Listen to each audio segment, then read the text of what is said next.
soy Aroteya Calderón, Ashaninka, de la Selva Central de Perú. Mi comunidad es San Fernando de Machuriani.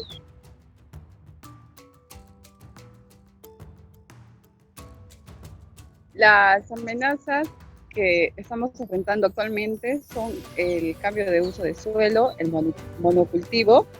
Actualmente están entrando empresas que hacen sembríos agrícolas a gran escala.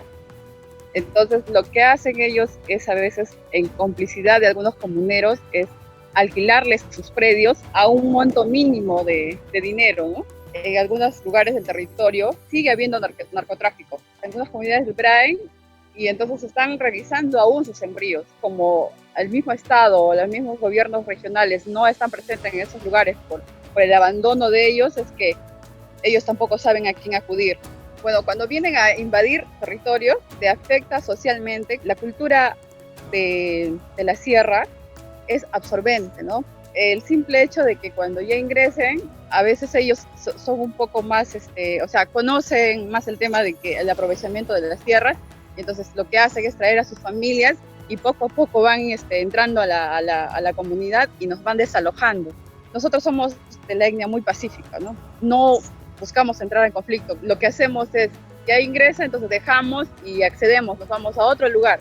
Eso ahora estamos viendo de que no debe ser así, que si quieren entrar algunas personas externas a la comunidad, deberían respetar nuestras culturas, nuestra cosmovisión y no discriminar. Nos estamos formando. Ya hay jóvenes que han egresado de la universidad, algunos ya son técnicos, y entonces están contribuyendo desde su comunidad y asimismo en las organizaciones. En realidad buscamos alianzas amigas, ¿no? Y de eso somos conscientes que no estamos solos. Hay instituciones que siempre nos están apoyando. Ahora estamos tejiendo redes a nivel de todos los jóvenes indígenas de todas las provincias, y entonces eventualmente nos estamos reuniendo y entonces ahí compartimos todo lo que son referente a las problemáticas de nuestro territorio, actualmente por la pandemia. Entonces estamos tomando acciones. Se pensaba que la pandemia no iba a llegar a las comunidades, que estábamos alejados y que como estaba fuera de la ciudad, como que no va a impactar.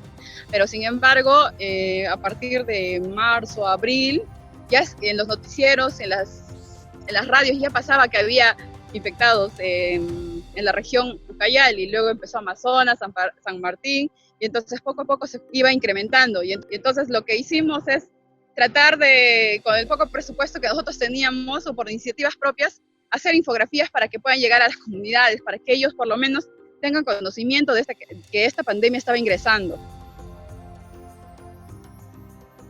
La pandemia ya se ha llevado a sabios, las bibliotecas vivientes, como se dice, ¿no? En realidad, ahora como jóvenes, un poco como que se entra un poquito de arrepentimiento, ¿no? ¿No? Que nos hemos alejado a veces de las comunidades y no saber valorar. Lo que hacemos ahora es trabajar con otras comunidades que cuiden a sus sabios. La transmisión de sabiduría es muy importante para estos tiempos. Se está evaluando trabajar bastante en territorios, en tema de seguridad alimentaria, en revitalizar los saberes ancestrales, entonces como que regresar a lo nuestro. Apachawa Kinapitsin Maroni.